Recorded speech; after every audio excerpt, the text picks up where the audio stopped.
Hello, कैसे हैं आप लोग। I hope you guys are doing well. और आज के वीडियो के अंदर हम लोग कैल्शियम पंप्स को डिस्कस कर लेते हैं। तो ये जो कैल्शियम पंप्स हैं, अगर आप लोगों को याद आ रहा हो तो हम लोगों ने स्टार्टिंग कहां से की थी। हम लोगों ने स्टार्टिंग की थी कि भाई जो पंप होते हैं वो कई तरीके के पंप होते हैं, लेकिन जो पहली कैटेगरी हम लोगों ने उठाई थी वो एटीपी ड्रिवन पंप्स उठाई थी। यानी वो पंप जिनको एटीपी की जरूरत पड़ती है अपनी फंक्शनिंग को प्रॉपरली रेगुलेट करने के लिए, वो पंप थे हमारे एटीपी ड्रिवन पंप्स। अब इन एटीपी ड्रिवन पंप्स के अंदर हम लोगों ने देखा था कि ये फर्दर 4 सब क्लासेस में कैटेगराइज किए गए थे, जिसमें कि हमने सबसे पहली सब क्लास पहले उठा ली थी। और वो कौन सी थी कि इस एटीपी ड्रिवन पंप्स के अंदर पहली सब क्लास जो हम लोगों ने उठाई थी वो थी पी टाइप पंप्स। और जैसा कि नाम ही शो कर रहा था कि यहां पर ये जो P लेटर है ये फॉस्फोराइलेशन को रिप्रेजेंट करता है।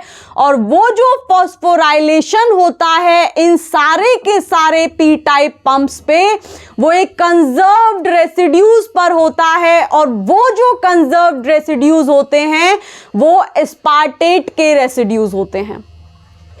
तो याद आ रही होंगी चीजें कि ये जो P टाइप पंप्स होते हैं, यहां पर ये जो P लेटर है ये फॉस्फोराइलेशन को इंडिकेट करता है। और ये जो फॉस्फोराइलेशन होता है ये कुछ स्पेसिफिक रेसिड्यूज पर जाकर के होता है। और वो जो स्पेसिफिक रेसिड्यूज होते हैं, वो जो स्पेसिफिक कंजर्व्ड रेसिड्यूज होते हैं, वो एस्पार्टेट के रेसिड्यूज होते हैं। तो इतनी बात भी याद आ रही होगी। अब इस P टाइप पंप्स के अंदर भी हम लोग कुछ एग्जाम्पल्स डिस्कस करने लगे थे। और वो जो एग्जाम्पल्स थे उनको डिटेल में डिस्कस कर लेना इसलिए जरूरी था क्योंकि क्वेश्चंस भर भर के देखने मिलते हैं। तो जब हम लोग P टाइप पंप्स के एग्जाम्पल को डिस्कस करना स्टार्ट किए थे तो सबसे पहला जो एग्जाम्पल हम लोगों ने यहां पर डिस्कस किया था इस P टाइप पंप की कैटेगरी के अंदर, वो सोडियम पोटेशियम पंप था। कि भाई ये जो सोडियम पोटेशियम पंप होता है इसके बारे में कुछ जनरल इंफॉर्मेशन, देन हम लोगों ने इसके स्ट्रक्चर को देखा कि सोडियम पोटेशियम पंप जो है वो 3 अलग अलग सब यूनिट से मिलकर के बनता है। पहली अल्फा, दूसरी बीटा, तीसरी गामा। और गामा सब यूनिट के बारे में ज्यादा चीजें नहीं पता है, ना उसका फंक्शन नोन है। बस हमको ये पता है कि एक छोटी सी सब यूनिट होती है इस सोडियम पोटेशियम पंप के अंदर, लेकिन उसका काम क्या होता है गामा सब यूनिट का वो हमको नहीं पता। लेकिन बाकी 2 सब यूनिट्स के फंक्शंस, किस तरीके का उनका स्ट्रक्चर होता है, किन किन चीजों से वो कंपोज होती हैं, ये सारी चीजें हम लोग इसके स्ट्रक्चर के अंदर डिस्कस किए थे। देन हम लोगों ने इसका मैकेनिज्म ऑफ एक्शन डिस्कस किया, जिसके अंदर हम लोगों ने 4 स्टेट्स के बारे में बात की थी। और वो जो 4 स्टेट्स थी, अगर आपको याद आ रहा हो तो पहली स्टेट E1, दूसरी E1P, तीसरी E2P और चौथी थी E2 स्टेट। उसके बाद रेगुलेशन, देन फंक्शन, देन हमने इनहिबिटर्स के बारे में भी बात की। कुछ आइनोट्रोपिक ड्रग्स होते हैं जैसे उआबेन हुआ, डिजिटॉक्सिन हुआ, वो किस तरीके से sodium potassium P type pump की एक्टिविटी को अफेक्ट करते हैं, ये सारी चीजें हम लोगों ने इस सोडियम पोटेशियम पंप के बारे में डिस्कस कर ली थी। बीच में एक SGLT पंप भी हम लोगों ने डिस्कस किया, ग्लूट भी हम लोगों ने डिस्कस कर लिए। वो ग्लूट कितनी कैटेगरीज में डिवाइड किए जाते हैं, उनकी प्रॉपर्टीज क्या होती हैं, कितने अमाइनो एसिड से मिलकर के बनते हैं, ग्लूट की एक्टिविटी के लिए किन किन अमाइनो एसिड्स का होना जरूरी है, उनकी एक्टिविटी ठीक से हो, वो ठीक से फंक्शनिंग करें, वो कौन कौन से अमाइनो एसिड्स हैं। तो हम लोगों ने देखा था कि ग्लूट की एक्टिविटी को कुछ स्पेसिफिक अमाइनो एसिड्स रेगुलेट करते हैं, जैसे थ्रियोनिन, आइसोल्यूसिन, ल्यूसिन, एस्पैराजीन, फिनाइलएलेनिन, अगर याद आ रही हो चीजें। तो ये जो सोडियम पोटेशियम पंप है, ये पी टाइप पंप का पहला एग्जाम्पल हम लोगों ने डिस्कस किया। आज हम लोग इस पी टाइप पंप के दूसरे एग्जाम्पल को डिस्कस करने वाले हैं, जो कि है हमारा कैल्शियम पंप। देखो इधर। उसके बाद इसी पी टाइप पंप के अंदर दो और पंप रह जाएंगे, उनको हम अगले वाले वीडियो के अंदर डिस्कस कर लेंगे। और उसके बाद हम लोग क्या करने वाले हैं, अब वो भी सुन लो, आउटलाइन पूरी ही देख लेते हैं कि एटीपी ड्रिवन पंप में ये जो 4 सब क्लासेस हैं, हम इनको डिस्कस करने वाले हैं।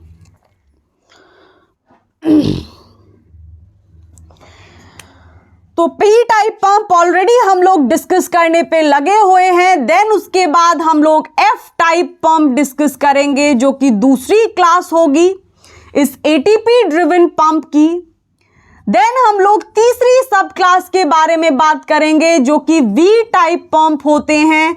और देन फाइनली हम लोग चौथी सब क्लास की तरफ बढ़ेंगे, जो कि एबीसी ट्रांसपोर्टर्स होते हैं। काम कैसे करते हैं, कितनी सब यूनिट से मिलकर के बनते हैं, कुछ स्पेसिफिक एग्जाम्पल्स होते हैं हर तरीके के पंप में।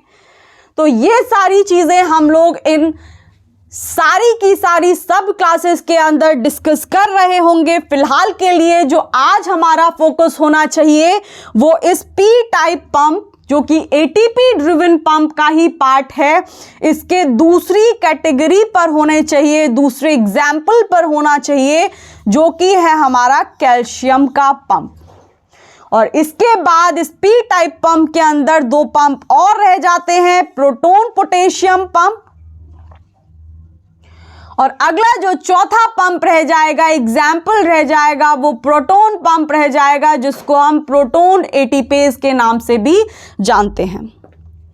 तो फिलहाल के लिए कैल्शियम पंप डिस्कस कर लेते हैं। तो देखो इधर, ये जो कैल्शियम पंप है, ये काम क्या करता है, पहली लाइन उसी से कोरिलेट होकर के लिखी हुई है कि जो कैल्शियम पंप होता है वो किसी भी सेल में, या फिर जितनी भर सेल इंडिविजुअल के अंदर होती हैं, उन सभी की सभी सेल में साइटोसोलिक कैल्शियम के कॉन्सेंट्रेशन को कम रखने का काम करता है।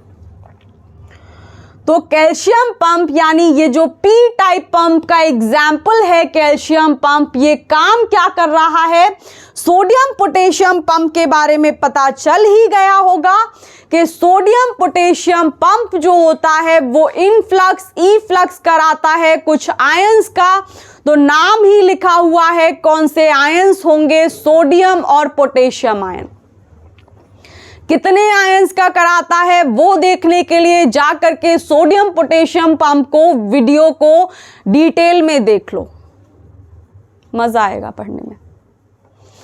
फिलहाल के लिए ये देखो कि ये जो कैल्शियम पंप है ये क्या काम करता है। ज्यादातर जितनी भी सेल इंडिविजुअल के अंदर होती हैं, उन सभी की सभी सेल्स के अंदर साइटोसोलिक कैल्शियम के अंदर कैल्शियम की कॉन्सेंट्रेशन को कम रखने का काम इस कैल्शियम पंप को अलॉट किया गया है। तो भाई इतनी बड़ी रिस्पॉन्सिबिलिटी है कि साइटोसोल के अंदर कैल्शियम के कॉन्सेंट्रेशन को तुम्हें कम रखना है, तो ये कैल्शियम पंप के काम करने का एक स्पेसिफिक मैकेनिज्म होता होगा, जैसे कि सोडियम पोटेशियम पंप का था कि भाई ये जो सोडियम पोटेशियम पंप है जब ये रेगुलेट होगा तो रेगुलेट होने के बाद ये 3 सोडियम के आयंस को सेल के अंदर से बाहर फेंकेगा और उसके बदले में 2 पोटेशियम के आयंस को सेल के बाहर से अंदर लेकर के आएगा। तो ये भी तो कैसे ही काम करता होगा। तो काम कैसे करता है, तो अगली चीज उसी से कोरिलेट हाईलाइट होकर के लिखी हुई है कि प्लाज्मा मेम्ब्रेन के ऊपर कैल्शियम पंप लगा हुआ होता है और वो जो कैल्शियम पंप होता है वो ज्यादा से ज्यादा कैल्शियम को सेल से बाहर फेंकने का काम करता है। आ रही है चीजें समझने में कि ये जो कैल्शियम पंप है ये काम कैसे करता है कि मान लो ये कोई सेल है, इधर देखो,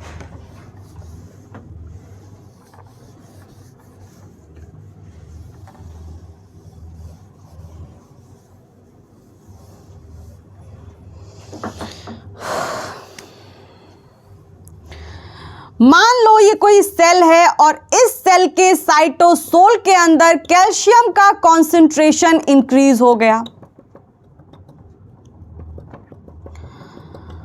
तो अब ये काम, ये रिस्पॉन्सिबिलिटी इस कैल्शियम पंप को अलॉट की गई है कि भाई ये ध्यान रखना है कि सेल के अंदर, साइटोसोल के अंदर कैल्शियम का कॉन्सेंट्रेशन बैलेंस्ड ही रहे।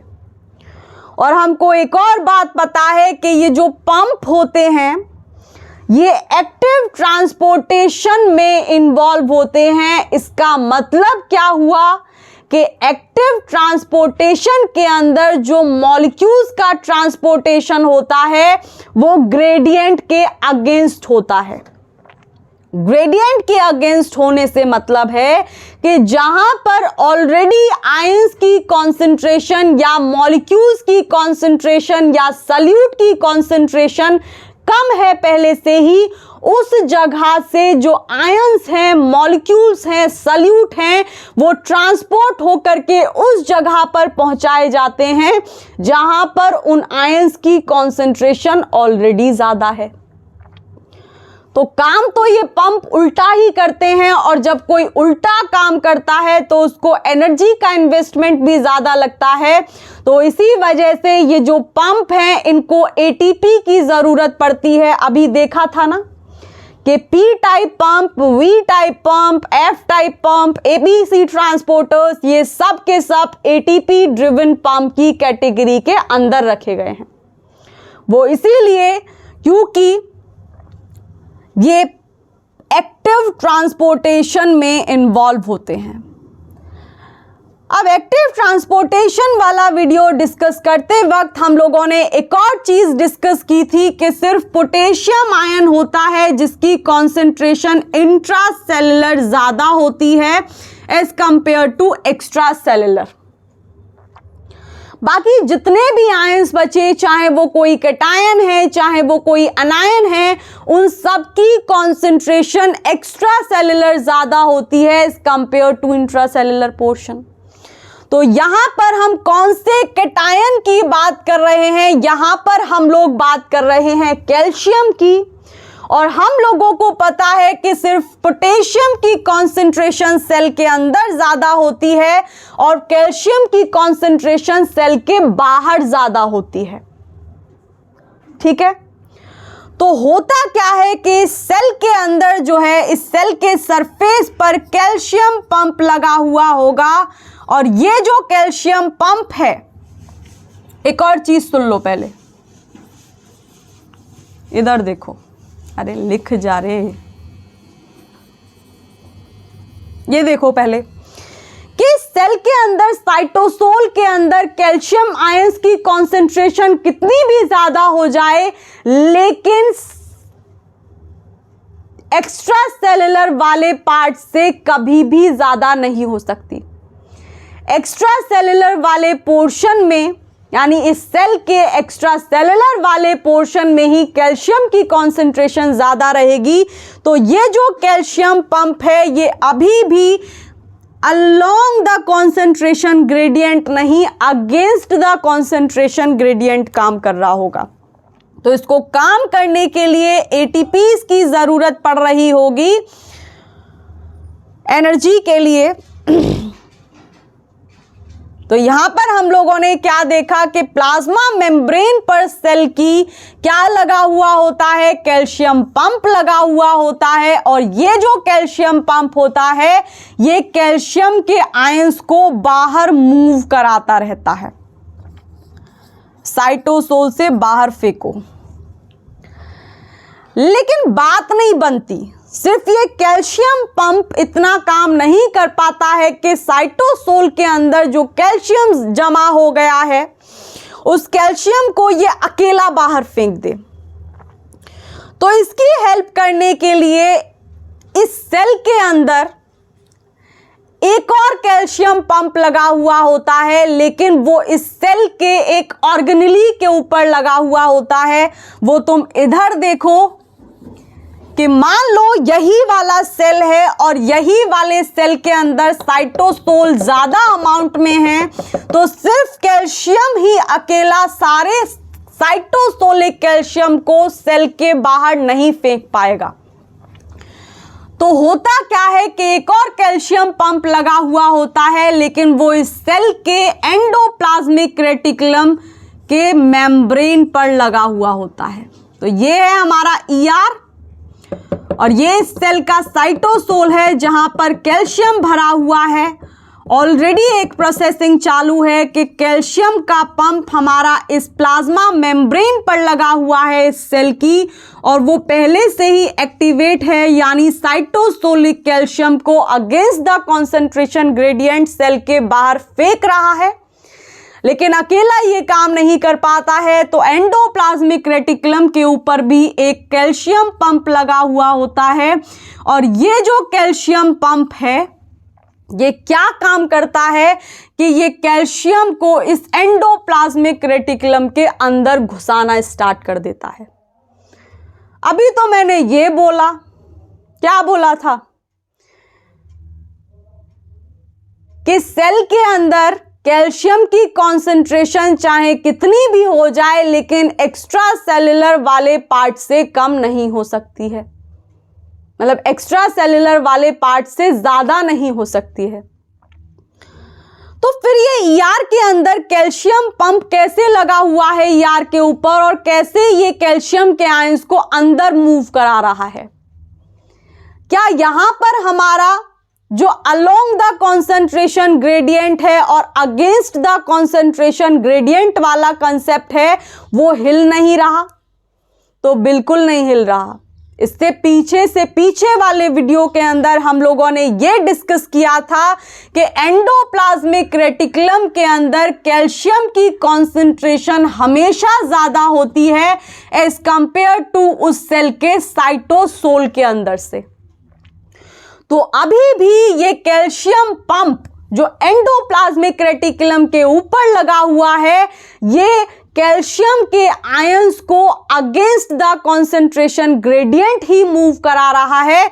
इसका मतलब यह है कि एंडोप्लाज्मिक रेटिकुलम के अंदर ही कैल्शियम की कॉन्सेंट्रेशन ज्यादा होगी as compare to cytosol of this specific cell. आई चीजें समझ में? तो अगला पॉइंट यही लिखा हुआ है कि एक कैल्शियम पंप एंडोप्लाज्मिक रेटिकुलम के ऊपर भी लगा हुआ होता है, और उसका काम क्या होता है कि कैल्शियम को, साइटोसोलिक कैल्शियम को एंडोप्लाज्मिक रेटिकुलम के अंदर घुसाओ। तो इतनी बात समझ में आ गई। अब एक और चीज समझ लो कि ये जो कैल्शियम का पंप इस एंडोप्लाज्मिक रेटिकुलम के ऊपर लगा हुआ है, इसका एक अलग नाम है। इसको कैल्शियम के पंप के नाम से बुलाओगे तो नाराज हो जाएगा, खफा हो जाएगा, ऐसा मत करना। इसका अलग नाम है, और वो नाम क्या है? इसको नाम देते हैं हम लोग सरका पंप। और सरका मतलब इस तरीके का जो कैल्शियम वाला पंप होता है, ये सार्कोप्लाज्मिक रेटिकुलम और एंडोप्लाज्मिक रेटिकुलम की मेम्ब्रेन पर ही पाया जाता है। तो पहली बात समझ में आई कि भाई कैल्शियम पंप जो इस सेल की प्लाज्मा मेम्ब्रेन पर लगा हुआ होगा वो तो कैल्शियम का ही पंप है, लेकिन ऐसे कैल्शियम वाले पंप जो एंडोप्लाज्मिक रेटिकुलम और सार्कोप्लाज्मिक रेटिकुलम के ऊपर लगे हुए हैं उनको हम सरका पंप नाम देते हैं, सरका कैल्शियम पंप नाम देते हैं। तो अब कुछ इंपॉर्टेंट पॉइंट्स हैं, प्रॉपर्टीज हैं इन सरका पंप्स की, और वो क्या हैं कि ये मेजर ईआर मेम्ब्रेन प्रोटीन्स हैं। मतलब कि ये जो पंप होते हैं ये भी प्रोटीन्स ही होते हैं, ये भी कई सारे अलग अलग अमाइनो एसिड से मिलकर के बने हुए होते हैं। जैसे कल हम लोगों ने एक चीज डिस्कस की थी और वो क्या थी, ग्लूट के अंदर हम लोगों ने क्या डिस्कस किया था कि जो ग्लूट होता है वो 500 अमाइनो एसिड का एक प्रोटीन होता है। यानी जो ग्लूट है वो टाइटेनिक है, क्योंकि जो ग्लूकोज है वो भी बहुत बड़ा अनचार्ज्ड पोलर मॉलिक्यूल है। तो एक बड़े मॉलिक्यूल को ट्रांसपोर्ट कराने के लिए एक बड़ा सा ट्रांसपोर्टर चाहिए। ट्रक से काम बनेगा, मारुति सुजुकी ऑल्टो से काम नहीं चलेगा, सही बात। तो उसी तरीके से ये जो सरका पंप्स होते हैं ये ईआर की मेम्ब्रेन के मेजर प्रोटीन्स होते हैं। और अगर दूसरी बात इसके बारे में देखने की कोशिश करें तो ये जो हमारे सरका पंप्स होते हैं ये 10 ट्रांसमेम्ब्रेन प्रोटीन्स होते हैं। इसका मतलब क्या हुआ, इसका मतलब इधर समझो। जीपीसीआर हम लोग डिस्कस करने वाले हैं, जिस दिन हम लोगों को टाइम मिलेगा उस दिन जीपीसीआर यानी सिग्नलिंग भी स्टार्ट कर लेंगे, और वहाँ हम लोग सबसे पहले जीपीसीआर डिस्कस करने वाले हैं। तो मैंने आपको कई बार बताया है कि मान लो ये सेल है और सेल की ये प्लाज्मा मेम्ब्रेन है, तो जो जीपीसीआर होता है वो 7 ट्रांसमेम्ब्रेन प्रोटीन है। 7 ट्रांसमेम्ब्रेन प्रोटीन का क्या मतलब है कि भाई ये जो प्रोटीन होगा ये मेम्ब्रेन को 7 बार क्रॉस करेगा। ट्रांस मतलब क्रॉस करने से है, 1 2 3 4 5 6 7, 7 बार क्रॉस करेगा। उसी तरीके से ये जो इस सेल के अंदर एंडोप्लाज्मिक रेटिकुलम पर ये जो सरका पंप लगा हुआ है ये इस एंडोप्लाज्मिक रेटिकुलम की मेम्ब्रेन को 10 बार क्रॉस करेगा। जैसे मान लो ये एंडोप्लाज्मिक रेटिकुलम है और इसके ऊपर जो सरका पंप होगा वो इस मेम्ब्रेन को 10 बार क्रॉस करेगा।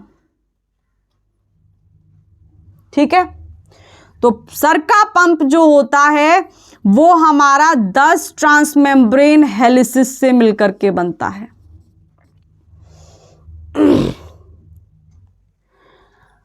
अब एक जो सरका पंप होगा उसके पास सिर्फ 2 कैल्शियम की बाइंडिंग साइट्स होंगी। इसका मतलब क्या हुआ कि एक बार में ये जो सरका पंप है ये सिर्फ 2 कैल्शियम के आयंस को इस एंडोप्लाज्मिक रेटिकुलम के अंदर ट्रांसपोर्ट कर सकता है।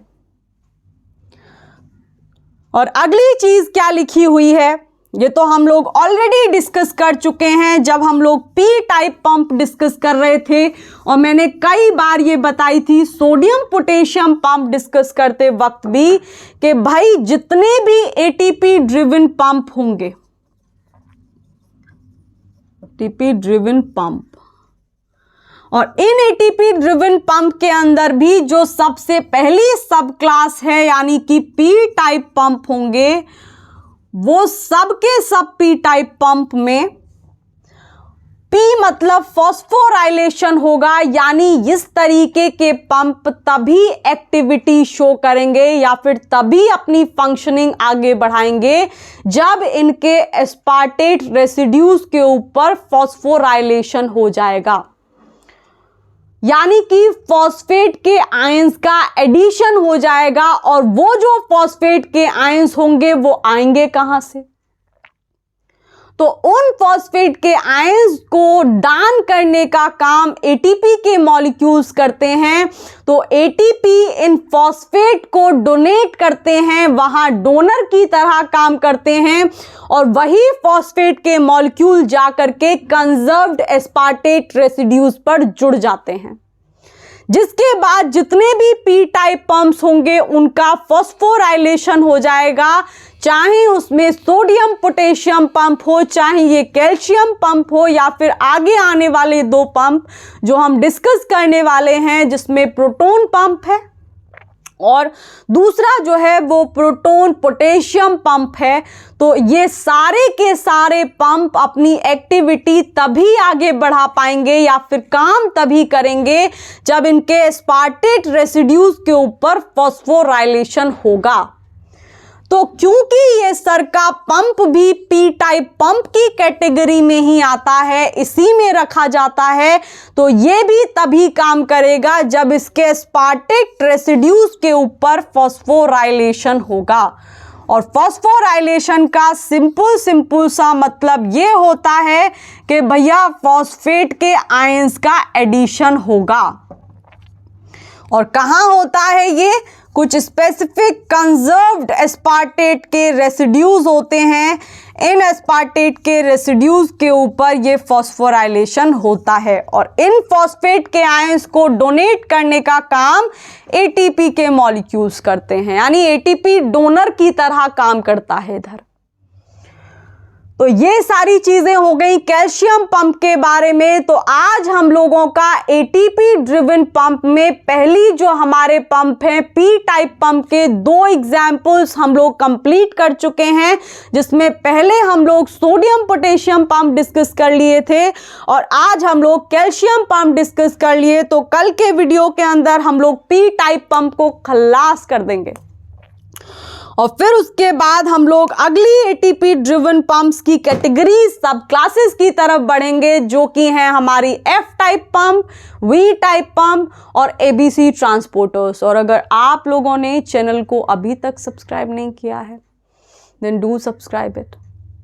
You can share these videos to your friends as well who are preparing for exams like CSIR, NET, GATE, Excel, GATE, BT या फिर ICAR या फिर ICMR JRF, DBT JRF, बार के एग्जाम के लिए, PhD एंट्रेंसेस के लिए, MSc एंट्रेंसेस के लिए। You can send these videos to them, बहुत हेल्पफुल होंगे उनके लिए। और आप लोग भी चैनल को सब्सक्राइब कर लो। वो जो घंटी वाला आइकन है उसको बजाना बिल्कुल मत भूलना, वरना अपडेट नहीं पहुंच पाएगी, मैं मिल नहीं पाऊंगी आप लोगों से, राइट। तो कल के वीडियो के अंदर हम लोग मिलते हैं और कल हम लोग पी टाइप पंप की वॉट लगा देंगे। पी टाइप पंप ख़त्म करने वाले हैं, उसके बाद हम लोग अगले एटीपी ड्रिवन पंप की सब क्लासेस की तरफ बढ़ेंगे। तो जल्दी जल्दी सेल बायोलॉजी भी ख़त्म कर लेते हैं और मैंने इम्यूनोलॉजी भी पढ़ाई है। और अगर आप लोगों को इम्यूनोलॉजी के लेक्चर्स भी देखने हैं तो पूरी एक प्लेलिस्ट पड़ी हुई है सीक्वेंस वाइज, मतलब स्टार्टिंग से, मतलब हम लोगों ने स्टार्टिंग से बिल्डअप किए थे कंसेप्ट्स और लास्ट तक लाइक चीज़ें आपको बिल्कुल सीक्वेंस में मिलेंगी। तो आप लोग जा कर के इम्यूनोलॉजी भी वहाँ देख सकते हैं। सिग्नलिंग हम लोग इसी के बीच में स्टार्ट करने वाले हैं।